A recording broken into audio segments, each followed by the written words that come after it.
नमस्कार दोस्तों, आज का हमारा विषय है जयशंकर प्रसाद द्वारा रचित हिंदी प्रसिद्ध नाटक ध्रुव स्वामिनी।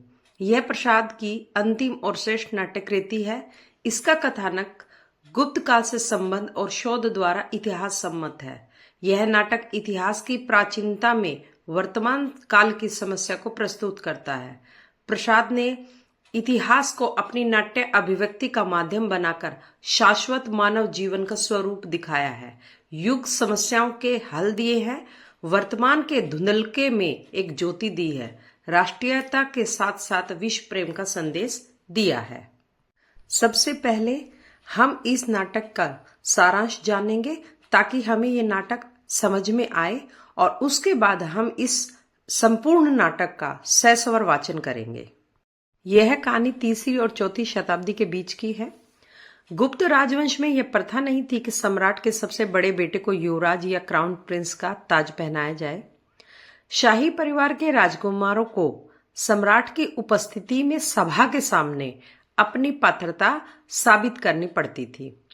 चंद्रगुप्त द्वितीय का सिंहासन पर काबिज होना अधिक नाटकीयपूर्ण रहा और जो इस प्रथा की पुष्टि करता है कि यहां तक कि एक कनिष्ठ पुत्र भी अपने पिता का स्थान ले सकता है यदि उसे अपने भाइयों के बीच सबसे अच्छा माना जाता हो और उसे विधानसभा और लोगों का समर्थन प्राप्त हो। कहानी का एक पहलू यह है कि समुद्रगुप्त अपने सबसे बड़े बेटे रामगुप्त को उसके कमजोर और खोखले चरित्र के कारण चंद्रगुप्त द्वितीय को अपना सिंहासन देना चाहता था। हालांकि उस समय की परंपराओं का पालन करते हुए सिंहासन के दोनों दावेदारों को मंत्री परिषद द्वारा ली गई प्रतियोगिता में भाग लेना पड़ा था। चंद्रगुप्त द्वितीय अपनी मां की इच्छा, जो रामगुप्त को अपना अगला सम्राट बनाना चाहती थी, उसको ध्यान में रखते हुए जानबूझकर प्रतियोगिता हार गए थे। सम्राट बनने के बाद रामगुप्त एक अक्षम प्रशासक और कायर योद्धा साबित हुआ। एक संस्कृत नाटककार विशाखादत्त, जो चंद्रगुप्त द्वितीय का समकालीन था, उन्होंने अपनी पुस्तक देवी चंद्रगुप्तम में लिखा है कि जब रामगुप्त एक शक शासक के हाथों हार गए थे तो उन्होंने अपनी जान बचाने के लिए अपनी पत्नी ध्रुव स्वामिनी को उस दुश्मन के हाथों सौंपने का निर्णय लिया था। लेकिन चंद्रगुप्त द्वितीय रानी के रूप में दुश्मन के शिविर में प्रवेश करता है और शक शासक को मार देता है। इस कार्रवाई के बाद रामगुप्त की सार्वजनिक छवि खराब हो जाती है और चंद्रगुप्त द्वितीय को इसके बाद वहां का राजा घोषित कर दिया जाता है। इस कहानी को प्रसाद जी ने नाटक के रूप में लिखा है ताकि हम इसे अच्छी प्रकार से समझ सकें। चलिए शुरू करते हैं। शिविर का पिछला भाग, जिसके पीछे पर्वतमाला की प्राचीर है। शिविर का एक कोना दिखलाई दे रहा है जिससे सटा हुआ चंद्रातप टंगा है। मोटी मोटी रेशमी डोरियों से सुनहले काम के पर्दे खंभों से बंधे हैं। 2-3 सुंदर मंच रखे हुए हैं। चंद्रातप और पहाड़ी के बीच छोटा सा कुंज। पहाड़ी पर से एक पतली जलधारा उस हरियाली में बहती है। झरने के पास शिलाओं से चिपकी हुई लता की डालियां पवन में हिल रही है। 2-4 छोटे बड़े वृक्ष जिन पर फूलों से लदी हुई सेवती की लता छोटा सा झुरमुट बना रही है। शिविर के कोने से ध्रुव स्वामिनी का प्रवेश। पीछे पीछे एक लंबी और कुरूप स्त्री चुपचाप नंगी तलवार लिए हुए आती है। ध्रुव स्वामिनी कहती है सामने पर्वत की ओर देखकर, सीधा तना हुआ अपने प्रभुत्व की साकार कठोरता, अब्रभेदी उन्मुक्त शिखर और इन शुद्र कोमल निरीह लताओं और पौधों को इसके चरणों में लौटना ही चाहिए ना। साथ वाली खड़क धारणी की ओर देखकर क्यों मंदाकिनी नहीं आई? वह उत्तर नहीं देती है। बोलती क्यों नहीं? यह तो मैं जानती हूं कि इस राजकुल के अंतपुर में मेरे लिए न जाने कब से नीरो अपमान संचित रहा, जो मुझे आते ही मिला। किंतु क्या तुम जैसी दासियों से भी वही मिलेगा? इसी शैलमाला की तरह मौन रहने का अभिनय तुम ना करो, बोलो। वह दांत निकालकर विनय प्रकट करती है और कुछ और आगे बढ़ने का संकेत करती है। अरे यह क्या, मेरे भाग्य विधाता, यह कैसा इंद्रजाल! उस दिन राज महापुरोहित ने कुछ आहुतियों के बाद मुझे आशीर्वाद दिया था। क्या वह अभिशाप था? इस राजकीय अंतपुर में सब एक जैसे एक रहस्य छुपाए चलते हैं, बोलते हैं और मौन हो जाते हैं। खड़कधारनी विवशता और भय का अभिनय करती हुई आगे बढ़ने का संकेत करती है। तो क्या तुम मूक हो?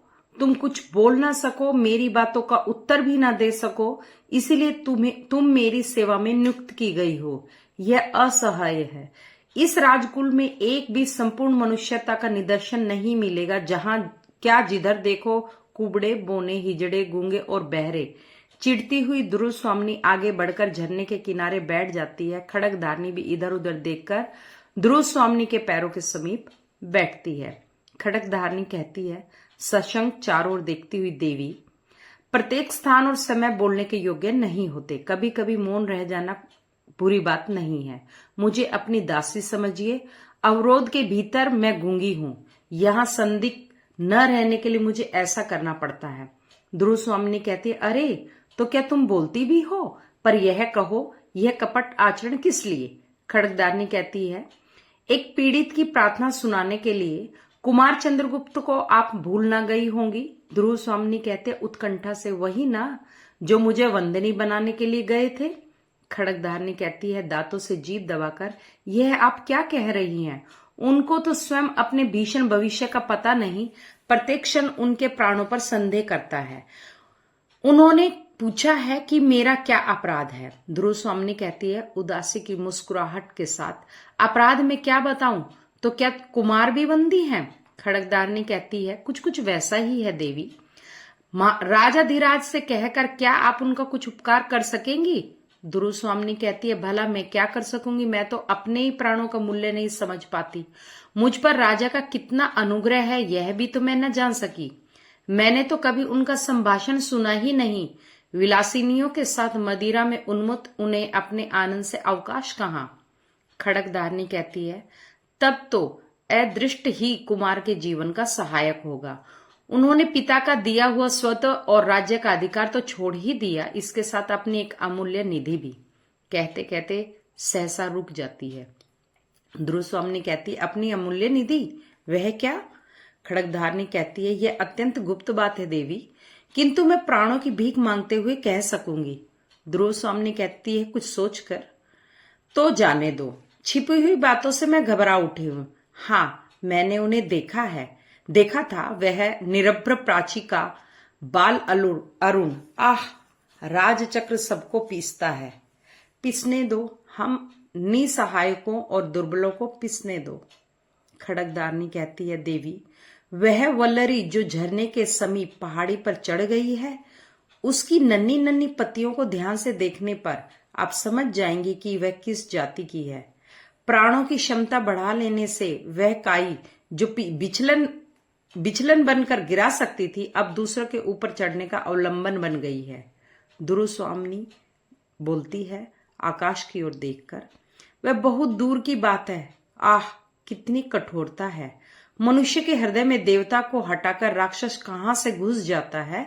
कुमार की स्निग्ध, सरल और सुंदर मूर्ति को देखकर कोई भी प्रेम से पुलकित हो सकता है, किंतु उन्हीं का भाई, आश्चर्य।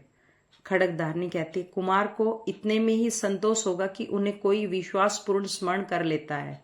रही अभूद्य की बात, सो तो उनको अपने बाहुबल और भाग्य पर ही विश्वास है।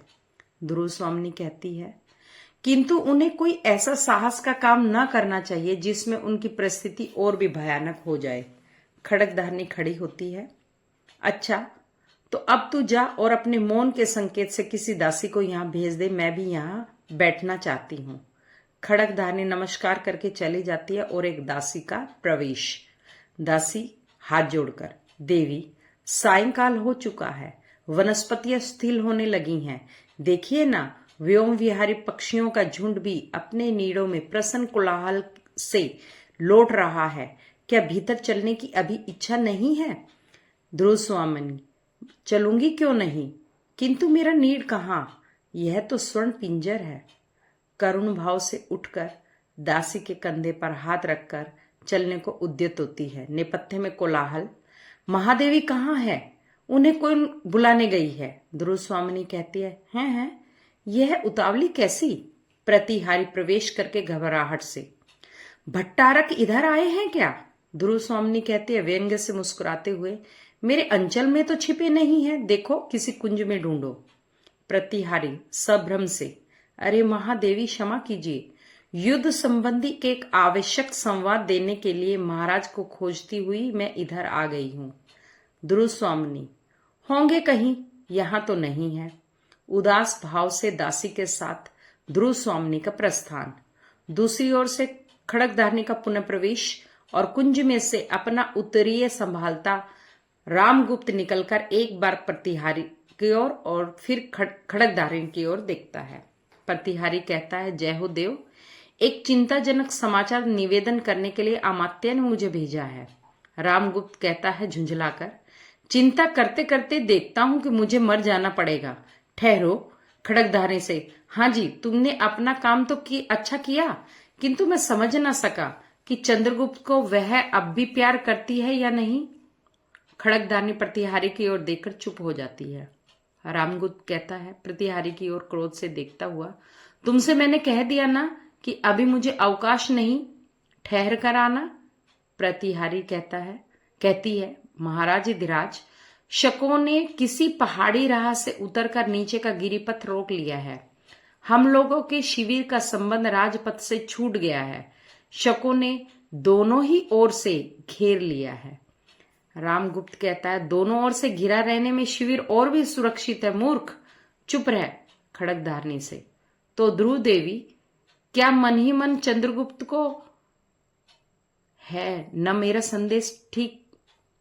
प्रतिहारी हाथ जोड़कर, अपराध क्षमा हो देव, अमात्य युद्ध परिषद में आपकी प्रतीक्षा कर रहे हैं।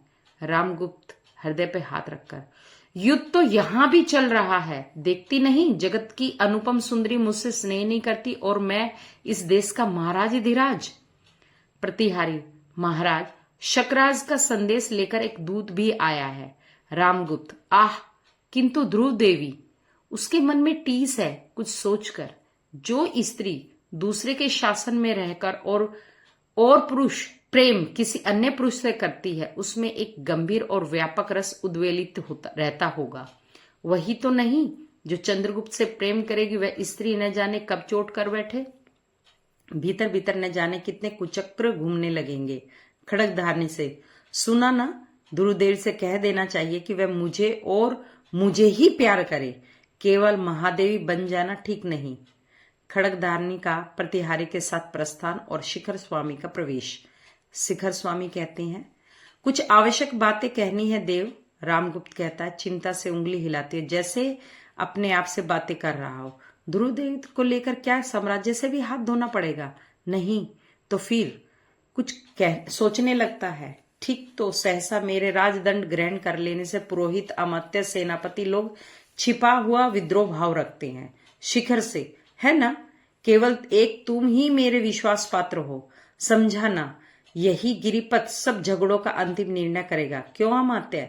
जिसकी भुजाओं में बल ना हो, उसके मस्तिष्क में कुछ तो होना चाहिए। शिखर स्वामी एक पत्र लेकर, पहले इसे पढ़ लीजिए। रामगुप्त पत्र पढ़ते पढ़ते आश्चर्य से चौंक उठता है। चौंकिए मत, यह घटना इतनी आकस्मिक है कि कुछ सोचने का अवसर नहीं मिलता। रामगुप्त, ठहर कर, है तो ऐसा ही, किंतु एक बार ही मेरे प्रतिकूल भी नहीं, मुझे इसकी संभावना पहले से भी थी। शिखर स्वामी आश्चर्य से, तब तो महाराज ने अवश्य कुछ सोच लिया होगा। मेघ संकुल आकाश की तरह जिसका भविष्य घिरा हो, जिसकी बुद्धि को तो बिजली के समान चमकना ही चाहिए। रामगुप्त सशंक, कह दूं, सोचा तो है मैंने, परंतु क्या तुम उसका समर्थन करोगे? शिखर स्वामी, यदि नीति युक्त हुआ तो अवश्य करूंगा। सबके विरुद्ध रहने पर भी स्वर्गीय आर्यचंद समुद्रगुप्त की आज्ञा के प्रतिकूल मैंने ही आपका समर्थन किया था, नीति सिद्धांत के आधार पर ज्येष्ठ राजपुत्र को। रामगुप्त बात काटकर, वह तो मैं जानता हूं, किंतु इस समय जो प्रश्न सामने आया उस पर विचार करना चाहिए। यह तुम जानते हो कि मेरी इस विजय यात्रा का कोई गुप्त उद्देश्य है जिसकी सफलता भी सामने दिखाई पड़ रही है। हाँ, थोड़ा सा साहस चाहिए। शिखर स्वामी, वह क्या?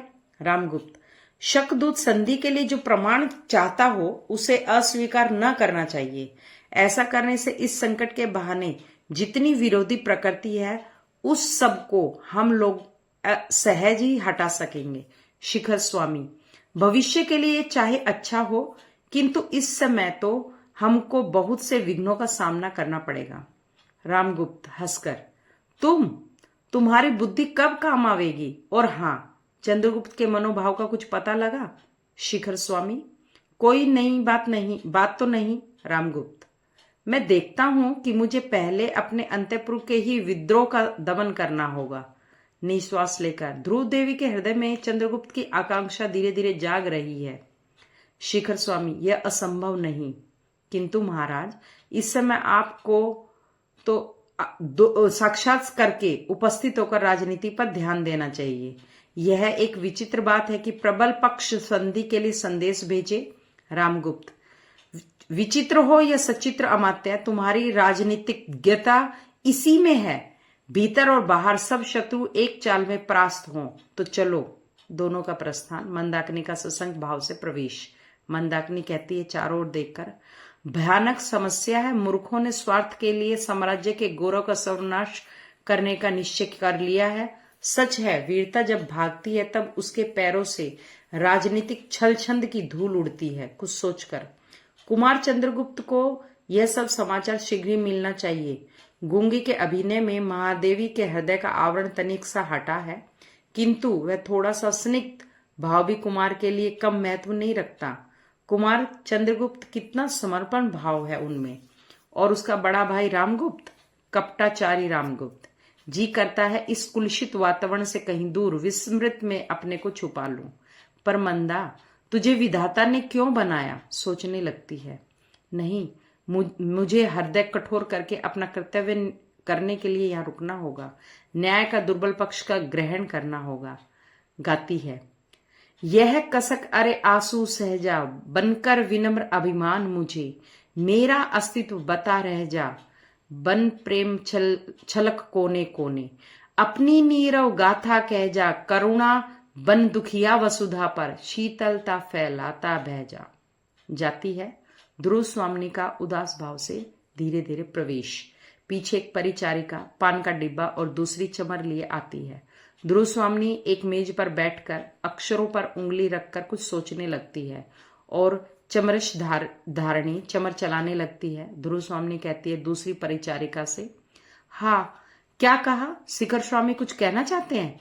कह दो, कल सुनूंगी, आज नहीं। परिचारिका, जैसी आज्ञा। तो मैं कह आऊं कि अमात्य से कल महादेवी बातें करेंगी? ध्रुव स्वामिनी कुछ सोचकर, ठहरो, तो वह गुप्त साम्राज्य का अमात्य है, उससे आज ही भेंट करना होगा। हाँ, यह तो बताओ, तुम्हारे राजकुल में नियम क्या है? पहले अमात्य की मंत्रणा सुननी पड़ती है, तब महाराज से भेंट होती है। परिचारिका दांतों से जीभ दबाकर, ऐसा नियम तो मैंने नहीं सुना। यह युद्ध शिविर है ना।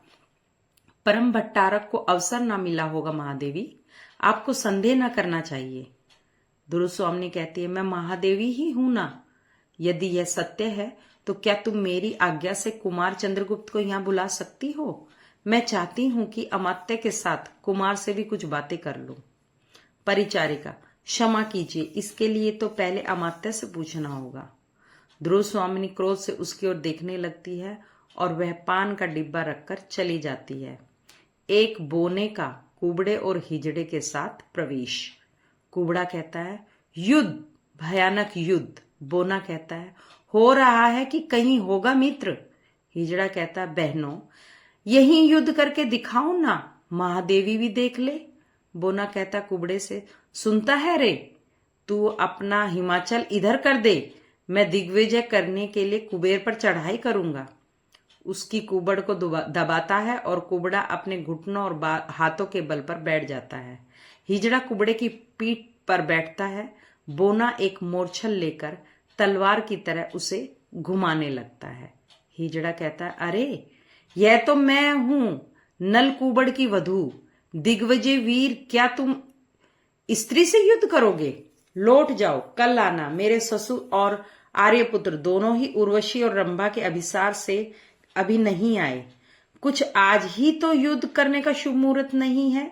बोना कहता है मोरछल से पट्टा घुमाता हुआ, नहीं, आज ही युद्ध होगा। तुम स्त्री नहीं हो, तुम्हारी उंगलियां तो मेरी तलवार से अधिक चल रही हैं। कुबड़ तुम्हारे नीचे है, तब मैं कैसे मान लूं कि तुम ना तो नलकुबड़ हो और ना कुबेर। तुम्हारे वस्त्रों से मैं धोखा ना खाऊंगा। तुम पुरुष हो, युद्ध करो। हिजड़ा कहता उसी तरह मटकते हुए, अरे मैं स्त्री हूं बहनों, कोई मुझसे ब्याह भले कर सकता है, लड़ाई में क्या जानू। दासी के साथ शिखर स्वामी का प्रवेश। शिखर स्वामी कहता महादेवी की जय हो। दूसरी ओर से युवती दासी के कंधे का सहारा लिए कुछ कुछ मदिरा के नशे में रामगुप्त का प्रवेश। मुस्कुराता हुआ बोने का खेल देखने लगता है। ध्रुव स्वामी उठकर खड़ी हो जाती है और शिखर स्वामी रामगुप्त को संकेत करता है। रामगुप्त कहता कुछ भर्राए हुए कंठ से, महादेवी की जय हो। ध्रुव स्वामिनी कहती है, स्वागत महाराज। रामगुप्त एक मंच पर बैठ जाता है और शिखर स्वामी ध्रुव स्वामिनी के इस उदासीन शिष्टाचार से चकित होकर सिर खुजलाने लगता है। कुबड़ा कहता है, दोहाई महाराज धीराज की। हिमाचल का कुबड़ दुखने लगा, ना तो इस नल कुबड़ की वधु मेरे कुबड़ से उठती है और ना तो यह बोना मुझे विजय ही कर लेता है। रामगुप्त हंसते हुए, वाह रे वाह मनवीर, यहाँ दिग्विजय का नाटक खेला जा रहा था क्या? बोना अकड़कर, वामन के बलि विजय की गाथा और 3 पगों की महिमा सब लोग जानते हैं। मैं 3 लात में इसका कुबड़ सीधा कर सकता हूं। कुबड़ा, लगा दे भाई बोने, फिर यह अचल हेमकुट बनना तो छूट जाए। हिजड़ा, देखो जी, मैं नल कुबर की वधु इस पर बैठी हूं। बोना, झूठ, युद्ध के डर से पुरुष होकर भी यह स्त्री बन गया है। हिजड़ा, मैं तो पहले ही कह चुकी थी कि मैं युद्ध करना नहीं जानती। बोना, तुम नल कुबर की स्त्री हो ना तो अपनी विजय का उपहार समझकर मैं तुम्हारा हरण कर लूंगा। और लोगों की ओर देखकर उसका हाथ पकड़कर खींचता हुआ, ठीक होगा ना? कदाचित यह धर्म के विरुद्ध ना होगा। रामगुप्त ठठाकर हंसने लगता है। ध्रुव स्वामिनी क्रोध से अकड़कर, निकालो अभी, निकालो। यहां ऐसी निर्लज्जता का नाटक मैं देखना नहीं चाहती। शिखर स्वामी की ओर भी सक्रोध देखती है और शिखर के संकेत करने पर वे भाग जाते हैं। रामगुप्त कहता, अरे ओ दिग्विजय, सुन तो। उठकर ताली पीटता हुआ हंसने लगता है। ध्रुव स्वामी शोभ और घृणा से मुंह फेरा लेती है। शिखर स्वामी के संकेत से दासी मदिरा का पात्र ले आती है और उसे देखकर प्रसन्नता से आंखें फाड़कर शिखर की ओर अपना हाथ बढ़ा देता है। अमात्य, आज ही महादेवी के पास मैं आया और आप भी पहुंच गए। यह एक विलक्षण घटना है ना? पात्र लेकर पीता है। शिखर स्वामी कहता, देव, मैं इस समय एक आवश्यक कार्य से आया हूं। रामगुप्त कहते हैं, ओह, मैं तो भूल ही गया था। वह बर्बर शकराज क्या चाहता है? मैं आक्रमण ना करूं? इतनी ही बात, इतनी ही तो जाने दो। युद्ध कोई अच्छी बात तो नहीं। शिखर स्वामी कहता, वह और भी कुछ चाहता है। रामगुप्त कहता है, क्या कुछ सहायता भी मांग रहा है? शिखर स्वामी कहता है सिर झुकाकर गंभीरता से, नहीं देव, वह बहुत ही असंगत और अशिष्ट याचना कर रहा है। रामगुप्त कहता है, क्या? कुछ कहो भी। शिखर स्वामी कहता है, क्षमा हो महाराज, दूत तो अवध्य होता ही है, इसलिए उसका संदेश सुनना ही पड़ा। वह कहता था कि शकराज से महादेवी ध्रुव स्वामिनी का रुककर ध्रुव स्वामिनी की ओर देखने लगता है। ध्रुव स्वामिनी सिर हिलाकर कहने की आज्ञा देती है। विवाह संबंध स्थिर हो चुका था। बीच में आर्य समुद्रगुप्त की विजय यात्रा में महादेवी के पिताजी उपहार में उन्हें गुप्त कुल में भेज दिया, इसलिए महादेवी को वह रामगुप्त, क्या कहते हो अमात्य? क्या वह महादेवी को मांगता है? शिखर स्वामी, हाँ देव, साथ ही वह अपने सामंतों के लिए भी मगध के सामंतों की स्त्रियों को मांगता है। रामगुप्त श्वास लेकर, ठीक ही है, जब उसके पास सामंत है तब उन लोगों के लिए भी स्त्रियां चाहिए। हाँ, क्या यह सच है कि महादेवी के पिता ने पहले शकराज से इनका संबंध स्थिर कर लिया था? शिखर स्वामी कहता है, यह मुझे तो मालूम नहीं। ध्रुव स्वामी रोज से फूलती हुई टहलने लगती है। रामगुप्त, महादेवी अमात्य क्या पूछ रहे हैं? ध्रुव स्वामी, इस प्रथम संभाषण के लिए मैं कृतज्ञ हुई महाराज, किंतु मैं भी ये जानना चाहती हूँ कि गुप्त साम्राज्य क्या स्त्री संप्रदान से ही बड़ा है? रामगुप्त झेप कर हंसता हुआ, है, बताइए अमात्य जी। शिखर स्वामी, मैं क्या कहूँ, शत्रु पक्ष का यही संधि संदेश है, यदि स्वीकार न हो तो युद्ध कीजिए। शिविर दोनों ओर से घिर गया है, उनकी बातें मानिए या मरकर भी अपनी कुल मर्यादा की रक्षा दीजिए, दूसरा कोई उपाय नहीं। रामगुप्त चौंक कर, क्या प्राण देने के अतिरिक्त दूसरा कोई उपाय नहीं? तब तो महादेवी से पूछिए। ध्रुव स्वामिनी तीव्र स्वर से, और आप लोग कुबड़ों, बोनों और नपुंसकों का नृत्य देखेंगे? मैं जानना चाहती हूँ कि किसने सुख दुख में मेरा साथ न छोड़ने की प्रतिज्ञा अग्निवेदी के सामने की है। रामगुप्त चारों ओर देखकर, किसने की है, कोई बोलता क्यों नहीं? ध्रुव स्वामिनी कहती है, तो क्या मैं महाराज धीराज की रामगुप्त की महादेवी नहीं हूं? रामगुप्त, क्यों नहीं, परंतु रामगुप्त ने ऐसी कोई प्रतिज्ञा न की होगी। मैं तो उस दिन द्राक्षासर की डुबकी लगा रहा था, पुरोहितों ने न जाने क्या क्या पढ़ा दिया होगा। उन सब बातों का बोझ मेरे सिर पर सिर हिलाकर कदापि नहीं। ध्रुव स्वामिनी निस्सहाय होकर दीनता से शिखर स्वामी के प्रति, यह तो हुई राजा की व्यवस्था, अब सुनो मंत्री महोदय क्या कहते हैं। शिखर स्वामी, मैं कहूंगा देवी, अवसर देखकर राज्य की रक्षा करने वाली उचित सम्मति देना ही तो मेरा कर्तव्य है। राजनीति के सिद्धांत में राष्ट्र की रक्षा सब उपायों से करने का संदेश है। उसके लिए राजा, रानी, कुमार और अमात्य सबका विसर्जन किया जा सकता है, किंतु राज विसर्जन अंतिम उपाय है। रामगुप्त प्रसन्नता से, वाह, क्या कहा तुमने, तभी तो लोग तुम्हें नीति शास्त्र का बृहस्पति कहते हैं। ध्रुव स्वामिनी, अमात्य, तुम बृहस्पति हो या शुक्र, किंतु धूर्त होने से क्या मनुष्य भूल नहीं सकता? आर्य, समुद्रगुप्त के पुत्र को पहचानने में तुमने भूल तो नहीं की? सिंहासन पर भ्रम से किसी दूसरे को तो नहीं बैठा दिया? रामगुप्त कहता आश्चर्य से, क्या क्या क्या? ध्रुव स्वामिनी कहती, कुछ नहीं, मैं केवल यही कहना चाहती हूँ कि पुरुषों ने स्त्रियों को अपनी पशु संपत्ति समझकर उन पर अत्याचार करने का अभ्यास बना लिया है। वह मेरे साथ नहीं चल सकता। यदि तुम मेरी रक्षा नहीं कर सकते, अपने कुल की मर्यादा, नारी का गौरव नहीं बचा सकते, तो मुझे बेच भी नहीं सकते। हाँ, तुम लोगों को आपत्ति से बचाने के लिए मैं स्वयं यहाँ से चली जाऊंगी। शिखर स्वामी मुंह बनाकर, राजनीति में ऐसी बातों को कोई स्थान नहीं।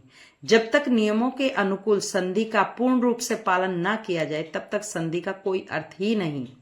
ध्रुव स्वामिनी कहती है, देखती हूं कि इस राष्ट्र रक्षा यज्ञ में रानी की बलि होगी ही।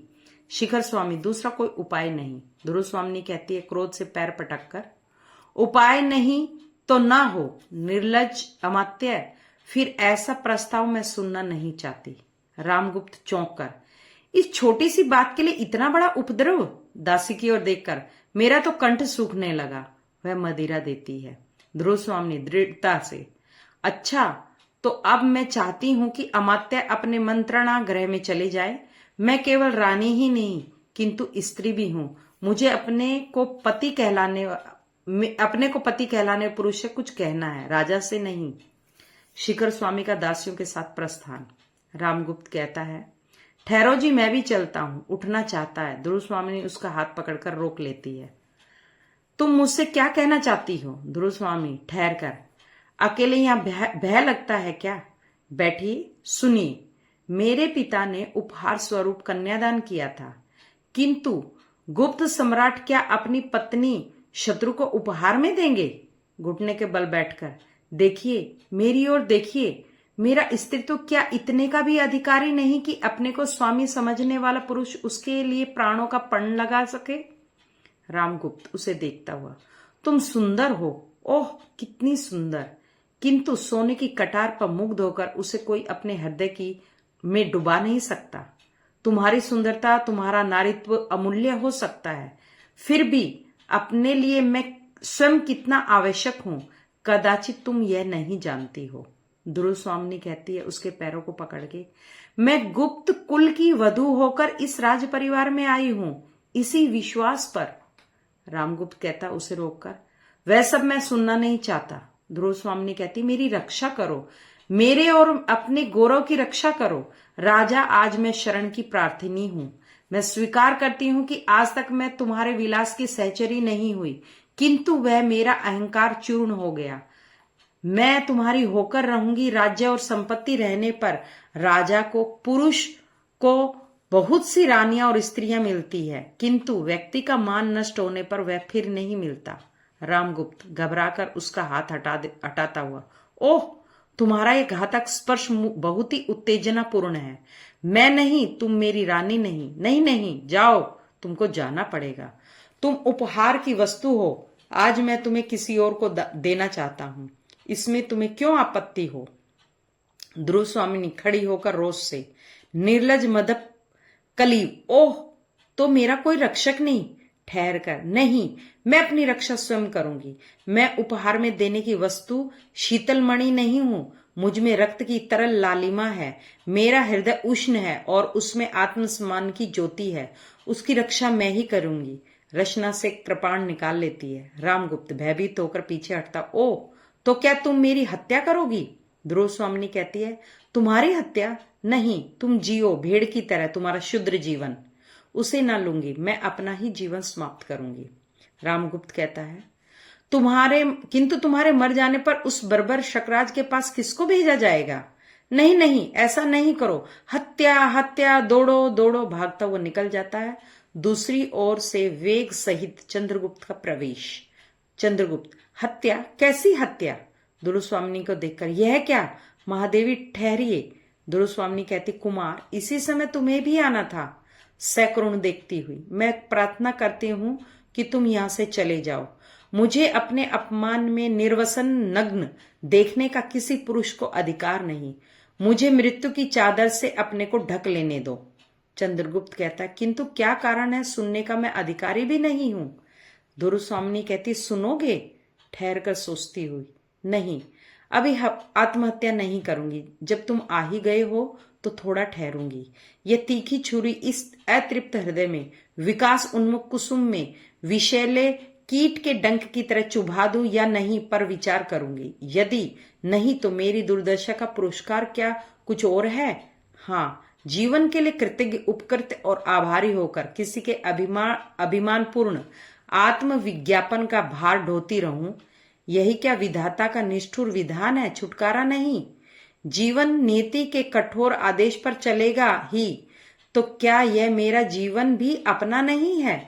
चंद्रगुप्त कहता, देवी, जीवन विश्व की संपत्ति है। प्रमाद से, क्षणिक आवेग से या दुख की कठिनाइयों से उसे नष्ट करना ठीक तो नहीं। गुप्त कुल लक्ष्मी आज यह छिन्न मस्तिका का अवतार किस लिए धारण करना चाहती है? सुनू भी। ध्रुव स्वामिनी कहती, नहीं, मैं मरूंगी नहीं, क्योंकि तुम आ गए हो। मेरी शिविका के साथ चामर सजित अश्व पर चढ़कर तुम ही उस दिन आए थे। तुम्हारा विश्वासपूर्ण मुखमंडल मेरे साथ आने में इतना प्रसन्न क्यों था? चंद्रगुप्त कहता, मैं गुप्त कुलवधु को आदर सहित ले जाने के लिए आया था, फिर प्रसन्न क्यों ना होता? ध्रुव स्वामिनी कहती, तो फिर आज मुझे शक शिविर में पहुंचाने के लिए उसी प्रकार तुमको मेरे साथ चलना होगा। आंखों से आंसू पोंछती है। चंद्रगुप्त आश्चर्य से कहता है, यह कैसा परिहास? ध्रुव स्वामिनी कहती, कुमार, यह परिहास नहीं, राजा की आज्ञा है। शकराज को मेरी अत्यंत आवश्यकता है। यह अवरोध बिना मेरा उपहार दिए नहीं हट सकता। चंद्रगुप्त आवेश से, यह नहीं हो सकता महादेवी। जिस मर्यादा के लिए, जिस महत्व को स्थिर रखने के लिए मैंने राजदंड ग्रहण न करके अपना मिला हुआ अधिकार छोड़ दिया, उसका यह है अपमान। मेरे जीवित रहते आर्य समुद्रगुप्त के स्वर्गीय गर्व को इस तरह पद दलित नहीं होना न पड़ेगा। ठहर कर, और भी एक बात है, मेरे हृदय के अंधकार में प्रथम किरण सी आकर जिसने अज्ञात भाव से अपना मधुर आलोक ढाल दिया था, उसको भी मैंने केवल इसलिए भूलने का प्रयत्न किया कि सहसा चुप हो जाता है।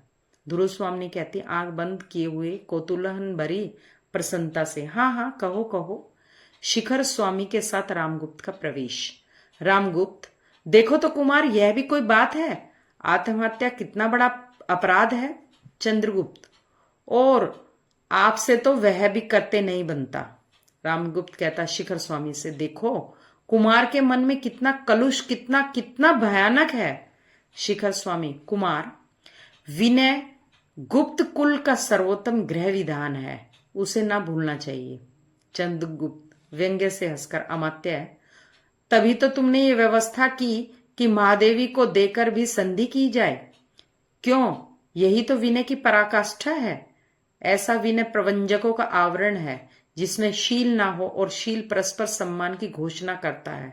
कापुरुष आर्य समुद्रगुप्त का सम्मान। शिखर स्वामी बीच में ही बात काटकर, उसके लिए मुझे प्राण दंड दिया जाए, मैं उसे अविचल भाव से ग्रहण करूंगा, परंतु राजा और राष्ट्र की रक्षा होनी चाहिए। मंदाकिनी प्रवेश करके कहती है, राजा अपने राष्ट्र की रक्षा करने में असमर्थ है, तब भी उस राजा की रक्षा होनी ही चाहिए। अमात्य, ये कैसी व्यवस्था है? तुम मृत्युदंड के लिए उत्सुक, महादेवी आत्महत्या करने के प्रस्तुत, फिर यह हिचक क्यों?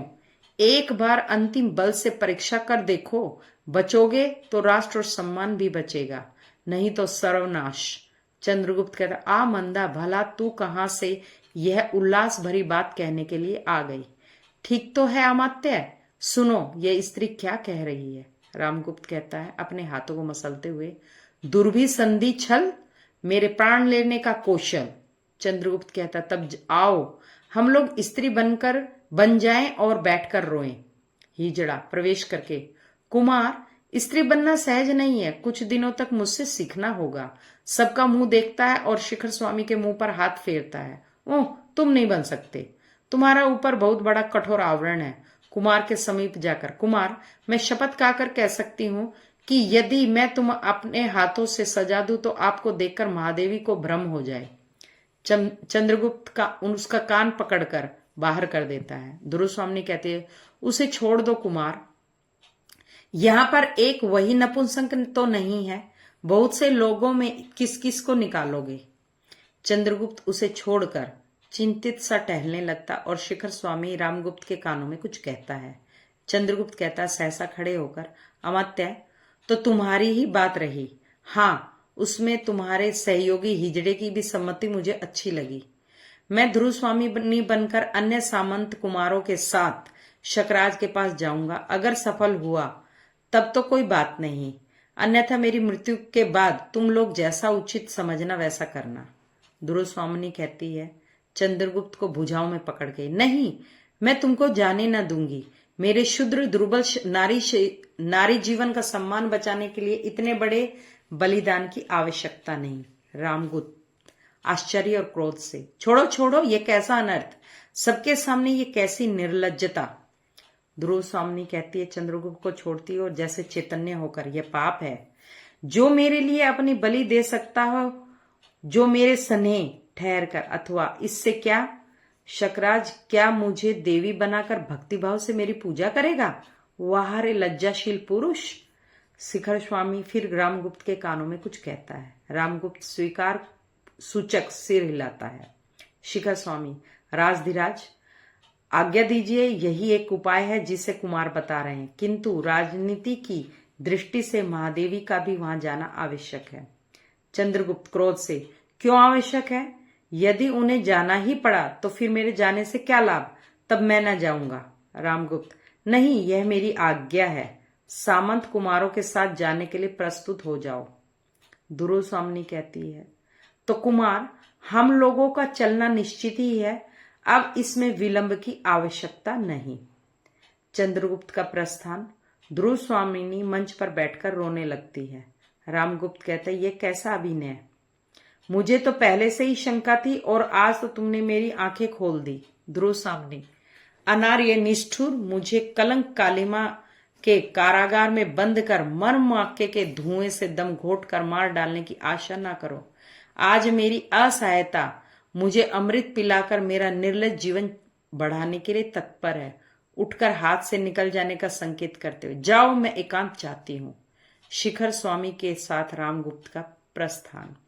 ध्रुव स्वामिनी कहती है, कितना अनुभूतिपूर्ण था वह एक क्षण का आलिंगन, कितने संतोष से भरा था।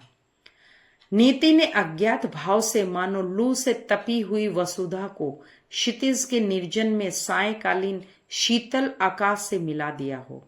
ठहर कर जिस आयुविहीन प्रदेश में उखड़ी हुई सांसों पर बंधन हो, अर्गला हो, वहां रहते रहते ये जीवन असह्य हो गया।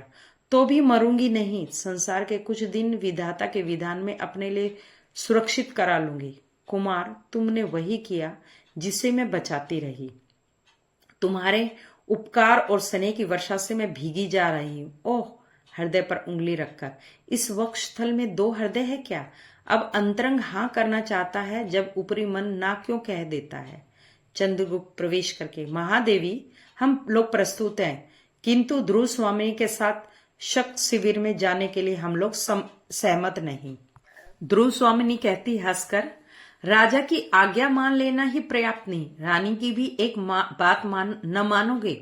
मैंने तो पहले ही कुमार से प्रार्थना की थी कि मुझे जैसे ले आए हो उसी तरह पहुंचा भी दो। चंद्रगुप्त, नहीं, मैं अकेले ही जाऊंगा। ध्रुव स्वामिनी, कुमार, यह मृत्यु और निर्वासन का सुख तुम अकेले ही लोगे? ऐसा नहीं हो सकता। राजा की इच्छा क्या है ये जानते हो? मुझसे और तुमसे एक साथ ही छुटकारा। तो फिर वही क्यों ना हो, हम दोनों ही चलेंगे। मृत्यु के गहवर में प्रवेश करने के समय मैं भी तुम्हारी ज्योति बनकर बुझ जाने की कामना रखती हूँ। और भी एक विनोद प्रलय का परिहास देख सकूंगी मेरे सहचरी। तुम्हारा वह ध्रुव स्वामिनी का वेश ध्रुव स्वामिनी ही ना देखे तो किस काम का। दोनों हाथों से चंद्रगुप्त का चिबुक पकड़कर सैकरुण देखती है। चंद्रगुप्त कहता है अधकुली आंखों से देखता हुआ, तो फिर चलो। सामंत कुमारों के आगे आगे मंदाकिनी का गंभीर स्वर में गाते हुए प्रवेश। पैरों के नीचे जलधर हो, बिजली से उनका खेल चले, संकीर्ण कगारों के नीचे शत शत झरने बेमेल चले। सन्नाटे में हो विकल पवन, पादप निज पद हो चूम रहे, तब भी गिरिपथ का अथक पथिक, ऊपर ऊंचे सब झेल चले। पृथ्वी की आंखों में बनकर छाया का पुतला बढ़ता हो, सूने तम में हो ज्योति बना, अपनी प्रतिमा को गढ़ता हो। पीड़ा की धूल उड़ाता सा, बाधाओं को ठुकराता सा, कष्टों पर कुछ मुस्कियाता सा, ऊपर ऊंचे सब झेल चले। खिलते हो शत के फूल वहां, बन व्यथा तमिश्रा के तारे, पद पद पर तांडव नृतक हो, स्वर सप्तक होए लय सारे। भैरव रव से हो व्याप्त दिशा, हो काप रही भय चकित निशा, हो श्वेत धार बहती कपिशा, ऊपर ऊंचे सब झेल चले। विचलित हो अचल न मौन रहे, निष्ठुर श्रृंगार उतरता हो, क्रंदन कंपन न पुकार बने, निज साहस पर निर्भरता हो। अपनी ज्वाला को आप पिए, नव नील कंठ की छाप लिए, विश्राम शांति को शाप दिए, ऊपर ऊंचे सब झेल चले। चंद्रगुप्त और ध्रुव स्वामिनी के साथ सबका धीरे धीरे प्रस्थान, अकेली मंदाकिनी खड़ी रह जाती है। इस प्रकार हमने जाना ध्रुव स्वामिनी नाटक का प्रमुख उद्देश्य स्त्री की स्वाधीनता और क्षमता की, उसके सम्मान और अधिकारों की रक्षा की जरूरत को उजागर करना है। इसके लिए प्रसाद जी ने अपने समय और समाज में व्याप्त कुछ ज्वलंत प्रश्नों को नाटक का मुख्य विषय बनाया है। दोस्तों, अगर आपको मेरा वीडियो पसंद आ रहा है तो लाइक करें, सब्सक्राइब करें और मुझे कमेंट सेक्शन में जाके बताएं कि मुझे किस टॉपिक पे वीडियो बनानी चाहिए। और मेरा वीडियो देखने के लिए आपका बहुत बहुत धन्यवाद।